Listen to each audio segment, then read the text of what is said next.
I just had this thought, and it's a really important PSA to everyone in the world. Having divorced parents never gets easier. I'm 32 years old, and I still have a hard time. Like, do I go hang out with my dad or my mom? Like, if they both invite me to something, or for a holiday, it's like I gotta choose which one I see on which day.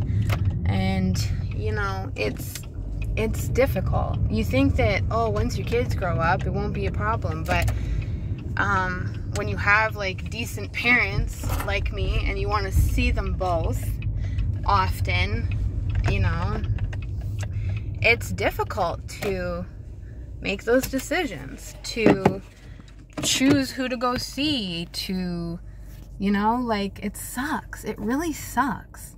And, you know, I went through it when I was very young. My parents got divorced when I was 11, and then when they told me, I remember the first thing I said was, "No, you can't do this to me," because a friend at school had recently divorced parents, and she was having a really hard time, and people were making fun of her because it was kind of a weird, like, her dad, like did something to her mom and then ran away down the street barefoot. Like, it was fucked up. And so people made fun of her because her parents split up. And so when my parents told me they were going to split up, I was like, fuck you. Like, you can't do that to me. And like, hindsight, like, they are doing, like, it's, you know. Now, should you be in toxic relationships your whole life just for a kid? No, of course not. Like, but I think that people really just need to prioritize their priorities. They need to get their priorities in order, because a lot of people will, like, okay, so obviously, like, abuse, drinking, there's a million reasons to break up with someone. But if it's like, oh, if you think the grass is greener on the other side, like, you want a new, younger, hotter wife or some bullshit like that, like, fuck that. Or if you're a woman and you want a cooler, sexier husband, younger husband, or richer husband, like, those things are so superficial. And I think that most differences in everyone's lives can be reconciled. There's lots of compromises that can be made as long as both people are willing to grow. And that's usually the problem, is one person is willing to grow and the other person is just kind of stuck.